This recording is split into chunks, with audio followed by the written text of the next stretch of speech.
கடகராசிக்கார நண்பர்களே, கடகராசி அப்படின்னாவே ஒரு மேலோங்கிய ராசியாக பல நாட்களாக நீங்கள் நினச்சிட்டு இருந்த ஒரு காலகட்டத்தில் இந்த கடகராசிக்கும் ஒரு காலம் வரும். காலம் வந்தால் நேரம் வரும், நேரம் வந்தால் நாங்களும் கொஞ்சம் சந்தோஷமாக வாழ்ந்துக்குவோமே அப்படிங்கிற ஒரு ரேஞ்சில் தான் தற்போதைய நிலைமையில் இந்த கடகராசி இருக்குது. கடகராசி அப்படிங்கிறது பல காலமாக கஷ்டங்களை மட்டுமே அனுபவித்த ராசி. குடும்பத்தினுடைய சப்போர்ட் இல்லாமல் மேலே வரக்கூடிய ராசிகளில் முக்கியமான ராசி இந்த கடகராசி. கடகராசி அப்படிங்கிறது ஒரு கடல்வாழ் உயிரினம் அப்படின்னு சொல்லலாம், நீர்வாழ் உயிரினம் அப்படின்னு சொல்லலாம், அது இல்லாமல் மேலேயும் வாழும் அப்படின்னு சொல்லலாம். ஸோ எந்த ஒரு சுச்சுவேஷனுக்கு தகுந்த மாதிரி இவங்களால் சஸ்டெயின் பண்ணி வாழ்ந்துக்க முடியும். கஷ்டத்துலேயும் வாழ்ந்துருக்காங்க, பணமே எல்லாமே வாழ்ந்துருக்காங்க, பணம் இருக்கிறதோடையும் வாழ்ந்துருக்காங்க. குறிப்பிட்ட ரேஞ்சில் பணம் வந்துச்சு அப்படின்னா அவங்க எப்படி இருக்கணும் அதுக்கு தகுந்த மாதிரி இருப்பாங்க. ஸோ இந்த மாதிரி நிறையா விஷயங்களுக்கு தகுந்த மாதிரி இந்த ராசிக்காரர்கள் மாறி மாறி இருப்பாங்க. இவங்களோட பண்பு நலங்கள் அப்படின்னு பார்க்கும்போது ஈஸியாக ஐடென்டிஃபை பண்ணலாம். கலரு அல்லது ஸ்கின் சம்மந்தப்பட்டது இந்த மாதிரி விஷயத்தை வச்சு நீங்கள் ஐடென்டிஃபை பண்ணலாம். இந்த கடகராசிக்காரர்களுக்கு ஆக்சுவலாகவே ஸ்கின் சம்மந்தப்பட்ட ஏதோ ஒரு அலர்ஜியோ இல்லை ஏதோ ஒரு சின்ன மேட்ரு கண்டிப்பாக இருக்கும். ஒரு எக்ஸாம்பிளுக்கு ஏதோ ஒரு தேம்பலோ அல்லது மருவோ இல்லை ஏதோ ஒரு ஸ்கின் சம்மந்தப்பட்ட விஷயங்களோ உங்களுக்கு சின்ன சின்ன பாதிப்புகள் உங்களுக்கு அடிக்கடி வந்து போகும், இல்லை அப்படியே இருக்கும், அலர்ஜி மாதிரி இருக்கும். ஸோ இந்த மாதிரி இருக்கக்கூடிய ராசி தான் இந்த கடகராசி. கடகராசிக்கு அவங்களுடைய பூர்வ புண்ணியஸ்தானம் அப்படின்னு சொல்லக்கூடிய அவங்களுடைய மூதாதையர்னால் வரக்கூடிய பரம்பரை சொத்தோ அல்லது பரம்பரை சம்மந்தப்பட்ட விஷயங்களோ அது அவ்வளோலாம் ஒன்றும் செட் ஆகிறதில்ல. அதே மாதிரி உங்களோட முன்னோர்களோ அல்லது உங்களோட பெற்றோர்களுடைய சப்போர்ட்டும் உங்களுக்கு அவ்வளோ கிடைக்காது. கடகராசி ஒரு சுயம்பு, அவனே சம்பாரித்து அவனே உழைச்சி அவனே இது பண்ணிக்குவான். திருமணம் சம்மந்தப்பட்ட வாழ்க்கைகள் உங்களுக்கு கொஞ்சம் கடினமாக தான் செட் ஆகும். ஃபஸ்ட்டு செட் ஆகுது அப்படின்னா சின்ன சின்ன கஷ்டங்களை சாண்டி தான் நீங்கள் ஒரு விஷயத்தையும் சஸ்டெயின் பண்ண முடியும். ஸோ பல கஷ்டங்களை அனுபவித்த பிறகு தான் வாழ்க்கை நல்லபடியாக உங்களுக்கு மாறி இருக்கும். ஸோ பல கஷ்டங்களை நீங்கள் இதுக்கு முன்னாடி அனுபவிச்சிட்டிங்க. ஸோ அந்த கஷ்டங்கள்லாம் அனுபவிச்சாச்சு, இதுக்கு மேலே எந்த பிரச்சனையும் இல்லை. இதுக்கு மேலே வரக்கூடிய வாழ்க்கை ஒரு அற்புதமான வாழ்க்கையாக அமைய இருக்குது. இந்த அற்புதமான வாழ்க்கை கிட்டத்தட்ட ஒரு வருடம் அல்லது 1.5 வருட காலமாக உங்களுக்கு ஓரளவுக்கு ஆரம்பிச்சிருக்கு. ஏன்னா அந்த ஒரு வருடத்திற்கு முன்னாடிலாம் ரொம்ப கஷ்டப்பட்டுருப்பீங்க. இப்போவுமே பார்த்தீங்கன்னா பாதி பேருக்கு அந்த கஷ்டம் முடிஞ்சிருக்காது.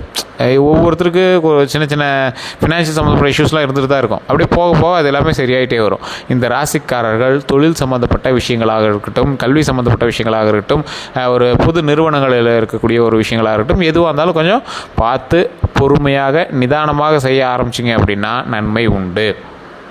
நீங்கள் எப்பேற்பட்ட ராசிக்காரராக இருந்தாலும் சரி, நீங்கள் ஒரு மிகப்பெரிய ஒரு ராசிக்காரராக இருந்தாலும் இந்த கடகராசிக்காரர்கிட்ட கொஞ்சம் பார்த்தே இருக்கணும் அப்படின்னு சொல்லலாம். காரணம் என்ன அப்படின்னா, எதுவுமே தெரியாத மாதிரி இருப்பாங்க, எல்லா வேலையும் பார்ப்பாங்க.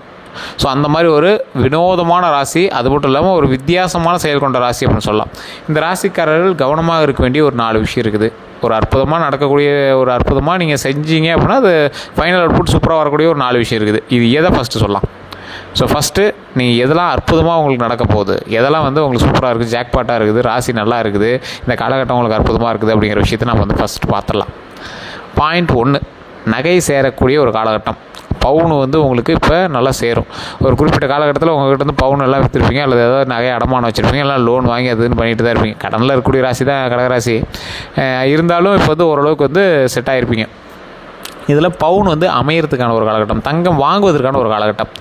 அதே போல் உடல் ஆரோக்கியத்தில் கவனம் செலுத்த வேண்டிய ஒரு காலகட்டம். அதில் முக்கியமாக ஸ்கின் சம்மந்தப்பட்ட விஷயங்கள். இது கண்டிப்பாக ஸ்கின் சம்மந்தப்பட்ட விஷயங்கள் நீங்கள் சஸ்டெயின் பண்ணாமல் நீங்கள் அடுத்து மூவ் பண்ணிட்டு போக முடியாது. ஸோ அந்த மாதிரி ஒரு காலகட்டமாக தான் இது அமையுதுங்க. அது மட்டும் இல்லாது இந்த ராசிக்காரர்களுக்கு உடல் ஆரோக்கியத்தில் ரொம்ப ரொம்ப ரொம்ப ரொம்ப ரொம்ப எச்சரிக்கை தேவை. வண்டி வாகனத்தில் கவனம் தேவை, உடல் ஆரோக்கியத்தில் கவனம் தேவை. கொஞ்சம் கொலஸ்ட்ரால் போடுறது, கொஞ்சம் உடம்பு பெருசாகிறது, தைராய்டுக்கு தான் செக் பண்ணுறது, ஒரு பிளட் செக்கப்பாவது பண்ணிட்டீங்க அப்படின்னா போதுமானது. அது உடம்புக்கு ஒரு ஆரோக்கியத்தை கொடுக்குது. ஸோ அதே போல் இந்த ராசிக்காரர்கள் ஒரு 4 விஷயத்தில் ப்ளஸ் பாயிண்ட் அப்படின்னு சொல்லியிருந்தேன். அந்த 4 விஷயத்தில் ஃபஸ்ட்டு பாயிண்ட்டு, குடும்பம் ஒன்று சேரும். பிரிந்திருந்த குடும்பங்களும், பிரிந்திருந்த சொந்தங்களும், பிரிந்திருந்த சகோதர சகோதரிகளும் ஒன்று சேரக்கூடிய ஒரு அற்புதமான காலகட்டம். கொஞ்சம் உங்களுக்கு பண செலவெல்லாம் இருக்கத்தான் செய்யும், எல்லாத்துக்கும் சமாளிக்கிறது, குடும்பத்தை பார்த்துக்கிறது, அந்த மாதிரி விஷயங்கள் இருக்க தான் செய்யும். இருந்தாலும் எல்லாம் ஒன்று சேரக்கூடிய ஒரு காலகட்டம், அற்புதமான ஒரு காலகட்டம். வண்டி வாகனங்கள் கொஞ்சம் கவனமாக இருங்க, அதுதான். ஸோ அடுத்தது குடும்ப ரீதியான விஷயங்களும் உங்களுக்கு ஓகேவாக இருக்குது. சப்போர்ட்டு கிடைக்கும், உங்களோட பேரண்ட்ஸ் சப்போர்ட்டு, உங்களுடைய முன்னோர்கள் சப்போர்ட்டு, உங்களுடைய குடும்பத்தினுடைய சப்போர்ட் கிடைக்கும். நீங்கள் ஒரு தொழில் பண்ணுறீங்க, கல்யாணம் பண்ணுறீங்க, இல்லை லவ் மேரேஜ் பண்ணுறீங்க, ஏதோ ஒரு வகையில் உங்களுக்கு சப்போர்ட் கிடைக்கும். பாயிண்ட் 2. பாயிண்ட் 3 என்ன அப்படின்னா, உங்களுக்கு ஒரு சூப்பரான ஒரு வேல்யூ தற்போது நிலைமையில் நகை சேரும். நகை சேருவதற்கான ஒரு அப்புறமா இல்லை சார், நகை விலை எங்கேயோ விற்கிது சார், இன்றைக்கி வேறு அப்போ அதுன்னு என்னமோ சொல்லிட்டு இருக்கிறாங்க, என்னன்னு தெரியல, விலையெல்லாம் ஏறுதுங்கிறாங்க, எப்படி சார் இப்போ சேர்த்துறது அப்படின்னு கேட்டிங்கன்னா, கண்டிப்பாக இந்த டைமில் நகை சேருதுங்க. நீங்கள் ட்ரை பண்ணிங்க அப்படின்னா உங்களுக்கே தெரிய ஆரம்பிக்கும். இந்த டைமில் கண்டிப்பாக நகையினுடைய விலை ஏறினாலும் உங்களுக்கு நகை சேரக்கூடிய ஒரு காலகட்டமாக, நகையோட வேல்யூ அதிகமானாலும் நகை அதிகமாக பொருந்தக்கூடிய ஒரு காலகட்டமாக வரக்கூடிய ஆண்டுகளும் அமையுது. ஸோ இப்போ கடந்த ஒரு 1.5 காலமாக நகை வந்து பாயிண்ட்டாக கூட ஏறிட்டு தான் இருக்கும். அதனால் ஒரு நன்மை உண்டு. அதே போல் இந்த ராசிக்காரர்கள் எதில் கவனமாக இருக்க வேண்டும் என்றால், திருட்டு சம்மந்தப்பட்ட விஷயத்தில் கவனமாக இருக்கணும். உங்களோட நகை வாங்குறது, பணம் வாங்குறதுலாம் மேட்ரு கிடையாது. அதை சேஃபாக வச்சுக்கிறது தான் பெரிய மேட்ரு. அதேமாதிரி வாங்குறதும் பெரிய மேட்ரு தான். அதை வந்து சேஃபாக வச்சுக்கிறதுல நீங்கள் ரொம்ப கவனமாக இருங்க. அதேமாதிரி பாயிண்ட் 4, இந்த விஷயம் வந்து உங்களுக்கு ஒரு ப்ளஸ் பாயிண்ட்டாக அமையுது. ஆனால் இது வந்து தசாபுத்தி பொறுத்து தான் அமையும். இது நிறைய பேருக்கு தெரியறதில்ல. இது இந்த பாயிண்ட் 4லேயே ஒரு 2-3 விஷயத்த சொல்லலாம். அதில் வந்து உங்களுக்கு தெரியணும் அப்படின்னா, தயவு செய்து உங்களோட ஜாதகத்தோட டைம் லோக்கல் செக் பண்ணுங்கள், உங்களோட மாந்தி செக் பண்ணுங்கள், உங்களோட பூர்வ புண்ணிய ஸ்தானத்தை செக் பண்ணுங்கள், உங்களோட தசாபுத்தி ஃபஸ்ட்டு செக் பண்ணுங்கள். தசாபுத்தி செக் பண்ணும்போது உங்களுக்கு பொருந்துது அப்படின்னா பிரச்சனையே கிடையாது. தசாபுத்தி உங்களுக்கு செட் ஆகுது, ஒன்றும் இஷ்யூஸ் இல்லை அப்படின்னா பிரச்சனையே கிடையாது. அப்படி பிரச்சனை இல்லை அப்படிங்கிற பட்சத்தில் நீங்கள் வந்து பண்ண வேண்டிய ஒரே ஒரு விஷயம் என்ன அப்படின்னா, ஜாதகத்தை செக் பண்ணி அதுக்கு தகுந்தாற் போல் ஸ்டெப்பை உடனுக்குடன் எடுத்தீங்க அப்படின்னா நன்மை உண்டு. இல்லை சார், அங்கே லோக்கலில் ஜாதகம் பார்த்து ஒன்று செட் ஆகலை அப்படின்னா டிஸ்கிரிப்ஷன் நம்பர் கொடுத்துருக்கேன், பிரபல ஜோதிடர் நம்பர் தான் கொடுத்துருக்கேன். இவர் வந்து என்ன பண்ணுவார் அப்படின்னா, ஒரு பிரபலமான ஜோதிடர், கிட்டத்தட்ட 200க்கும் மேற்பட்ட ஜோதிடர்களுக்கு ஆசான். ஒரு திருமண சம்மந்தப்பட்ட விஷயங்களில் செட் ஆகாமல் இருக்கிறது, அல்லது காதல் சம்மந்தப்பட்ட விஷயத்தில், வசியம் சம்மந்தப்பட்ட விஷயத்தில் நிறைய விஷயங்கள் பிரச்சனையாக இருக்குது, ஃபேமிலிக்குள்ளே பிரச்சனையாக இருக்குல்ல, அந்த பிரச்சனைலாம் சால்வ் பண்ணி விடுவார். ஜாதக ரீதியாக என்னெல்லாம் இஷ்யூஸ் இருக்கோ அது எல்லாமே சரி பண்ணி கொடுத்துருவார்.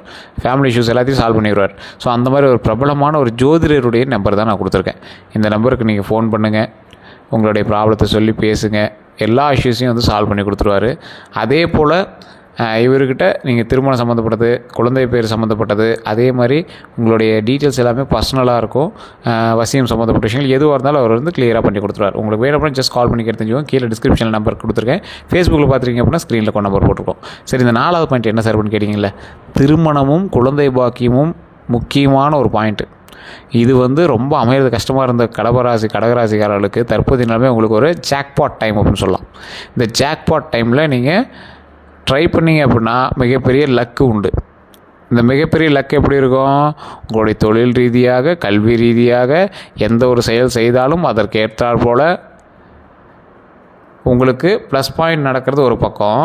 நீங்கள் ஸ்டெப் இத்தனை நாள் எடுத்திருந்தாலும் உங்களுக்கு வந்து திருமணம் அமையாமல் இருக்குது அப்படின்னா, இந்த டைமில் நீங்கள் ஸ்டெப் எடுக்க ஆரம்பிச்சிங்க அப்படின்னா வாய்ப்பு உண்டு. ஏன்னா இப்போ உங்களுக்கு ஃபேமிலி சப்போர்ட் வந்துடுது. இந்த சப்போர்ட் மூலமாக உங்களுக்கு வந்து வாய்ப்பு அதிகமாக கிடைக்கிது. ஸோ அதே போல் இந்த ராசிக்காரர்கள் கவனமாக இருக்க வேண்டிய ஒரு 4 விஷயம் டக்குன்னு அது பாயிண்ட் வச்சுக்காங்க. கடகராசிக்காரர்கள் கண்டிப்பாக இந்த டைமில் கொஞ்சம் எச்சரிக்கையாக இருக்கணும். ஃபஸ்ட்டு பாயிண்ட்டு, வண்டி வாகனத்தில் கவனம் தேவை. ஃபஸ்ட்டு பாயிண்ட்டே சொல்லியாச்சு. வண்டி வாகனத்தில் ரொம்ப எச்சரிக்கையாக இருக்கணும். நீங்கள் வந்து அதிகமாக வந்து ட்ராவல் சம்மந்தப்பட்ட விஷயங்கள் தான் பண்ணிட்டு இருப்பீங்க. தொழிலுமே ட்ராவல் சம்மந்தப்பட்ட தொழில் தான் பண்ணியிருப்பீங்க. அதிகமாக வெயில் சம்மந்தப்பட்ட விஷயத்தில் தான் வந்து சுற்றக்கூடிய ஒரு ஆட்களாக இருப்பீங்க. அதுலேயும் மோஸ்ட்லி 2 வீலர் சம்மந்தப்பட்டதாக தான் அதிகமாக இருக்கும். ஸோ அந்த மாதிரி விஷயத்தில் ரொம்ப கவனமாக இருந்தே ஆகணும் அப்படிங்கிற ஒரு காலகட்டம். பாயிண்ட் 2, ஸ்கின் சம்மந்தப்பட்ட விஷயத்தில் ரொம்ப கவனமாக இருக்கணும். தோல் வியாதிகள், தோல் மரு, தோலில் இருக்கக்கூடிய தேம்பல், அந்த மாதிரி விஷயத்தில் ரொம்பவே கவனமாக இருங்க. இந்த 2 விஷயத்தில் கவனமாக இருந்தீங்க அப்படின்னா இந்த விஷயம் உங்களுக்கு மருத்துவ ரீதியான செலவுகளை கொஞ்சம் பார்த்து இருந்துக்கிறது கொஞ்சம் பரவாயில்லையா இருக்கும். அவ்வளோதான். இது வந்து ஸ்கின் சம்மந்தப்பட்டதுக்கு மட்டும் கிடையாது. ஸ்கின் சம்மந்தப்பட்ட விஷயத்தில் ரொம்ப எச்சரிக்கையாக இருக்கணும். அதே மாதிரி உடல் ரீதியான உபாதைகளில் கொஞ்சம் கவனமாக இருங்க. உடல் ரீதியான உபாதைகள்லாம் என்ன சார், எதில் சார் கவனமாக இருக்கணும் அப்படின்னா, ஒவ்வொருத்தருக்கும் என்ன பண்ணுதுனே தெரியாது. டாக்டர் போய் செக் பண்ணுவீங்க, ஆனால் ஒன்றும் இல்லைன்னு சொல்லிட்டு நீங்கள் வந்து போய் மறுபடியும் உங்களை வேலையை பார்க்க சொல்லிடுவாங்க. ஸோ அந்த மாதிரி ஆட்களுக்கு முட்டி சம்மந்தப்பட்ட வலி, கழுத்து சம்மந்தப்பட்ட வலி, இடுப்பு சம்மந்தப்பட்ட வலி, இந்த மாதிரி ஜாயின்ஸ் பெயின் அந்த மாதிரி இருக்கும். அது உடம்புல அதுதான் பெயினானே உங்களுக்கு தெரியாது, ஏதோ ஒன்று பண்ணுது சார் அப்படின்லாம் இருப்பீங்க. ஸோ அந்த மாதிரி ஆட்கள் கண்டிப்பாக ஒரு டைம் ஜாதகத்தை செக் பண்ணுங்கள். உடல் ரீதியான விஷயங்களாக இருந்தால் டக்குன்னு போய் டாக்டரை செக் பண்ணுங்கள். அதை பார்த்துட்டு அதுக்கு தகுந்த மாதிரி உங்களுக்கான ஸ்டெப் எடுங்க. பாயிண்ட் 4, இது வந்து உங்களுக்கு ஒரு 50% பேருக்கு இது பொருந்தும், 50% பேருக்கு இது வந்து பொருந்தாது. அந்த 50% பேருமே நீங்கள் வந்து ஜாதகத்தை செக் பண்ணிட்டு பார்த்தீங்க அப்படின்னா நீங்கள் வந்து ஆப்டாக கண்டுபிடிச்சலாம். சார், இந்த டாக்குமெண்ட் சம்மந்தப்பட்ட விஷயங்கள், பேர் சம்மந்தப்பட்ட விஷயங்கள், இப்போ உங்களுடைய பேரோ இது ஓட்டர் ஐடியில் இல்லை ரேஷன் கார்டில் அல்லது ஆதாரில் ஏதோ ஒரு பேன் கார்டில் ஏதோ ஒரு வந்து ஆல்ட்ரு வந்து நீங்கள் பண்ணுறக்கூடிய ஒரு காலகட்டமாக அமையுது.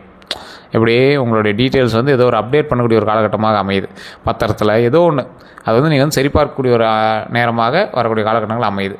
தொழிலில் முக்கியத்துவம் கொடுக்கக்கூடிய ஒரு நபர்களாக இருந்தீங்க அப்படின்னா தொழில் ஜாக்கிரதையாக இருக்கணும். அதே மாதிரி வேறு ஒருவர் நம்புறீங்க அப்படின்னா நம்பி பண்ணக்கூடிய விஷயத்தில் கவனமாக இருக்கணும். வேலைக்கு போகிறவங்களுக்கு பரவாயில்லையா இருக்குது, ஒரு ஸ்டெப் மேலே தான் வருதே தவிர கீழே எதுவும் இறங்கலை, அதனால் பிரச்சனை கிடையாது. இனி வரக்கூடிய காலகட்டங்கள் அப்படியே ஸ்மூத்தாக போயிட்டுருக்கு. குடும்ப ரீதியான விஷயங்கள் கொஞ்சம் சப்போர்ட் அதிகமாகுது, மற்றபடி இஷ்யூஸ் எதுவும் கிடையாது. எல்லாமே பரவாயில்லையா இருக்குது. அந்த 4 விஷயத்தை தவிர கொஞ்சம் பார்த்துட்டிங்க அப்படின்னா போதுமானது. அந்த 4 விஷயத்தையும் கொஞ்சம் எச்சரிக்கையாக பார்த்துட்டிங்க அப்படின்னா போதுமானது. நல்ல முன்னேற்றம் உள்ள காலகட்டம், பயன்படுத்திக்கோங்க.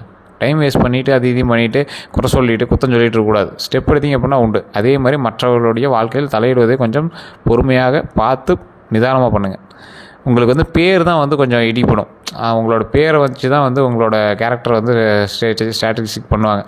ஸோ அதை கொஞ்சம் கவனமாக பார்த்துட்டிங்க அப்படின்னா போதுமானது. மற்றபடி எல்லாமே நல்லா இருக்குது. வரக்கூடிய காலகட்டங்களும் நல்ல அற்புதமான காலகட்டங்களாக இருக்குது. தொழிலில் முன்னேற்றம் உள்ள காலகட்டங்களாக இருக்குது. அந்த நேரத்தை சரியாக பயன்படுத்தணும் அப்படின்னா வெற்றி நிச்சயம். தொழிலில் நல்ல கவனம் செலுத்துங்க. பண வரவு உண்டு. பண வரவு வந்துச்சு அப்படின்னா நகை சேரக்கூடிய காலகட்டங்கள் அப்படிங்கிறதுனால நகையும் நல்லாவே சேருது. தொழிலையும் முன்னேற்றம் இருக்குது. தொழிலில் நல்லா கவனமாக பண்ணுங்கள். வண்டி வாகனத்தில் கவனமாக இருங்க. உடல் ஆரோக்கியத்தில் கவனமாக இருங்க. ஸ்கின் சம்மந்தப்பட்ட விஷயத்தில் கவனமாக இருங்க. உங்களுக்கான முக்கியமான ஒரு பரிகாரம் அப்படின்னு சொல்லணும்னா குலதெய்வ வழிபாடு கண்டிப்பாக உண்டு. அதே மாதிரி தட்சிணாமூர்த்தி வழிபாடு வியாழக்கிழமை நாட்களில் கொண்டக்கடலை வச்சு தட்சிணாமூர்த்திக்கு பூஜை பண்ணுங்கள். 2 நெய் விளக்கு ஏற்றி பூஜை பண்ணுங்கள். அது ரொம்பவே நல்லது. முடிஞ்ச அளவுக்கு ஒரு 2-3 பேருக்காவது சாப்பாடு அன்னதானம் பண்ணுங்கள். அது ரொம்பவே நல்லது.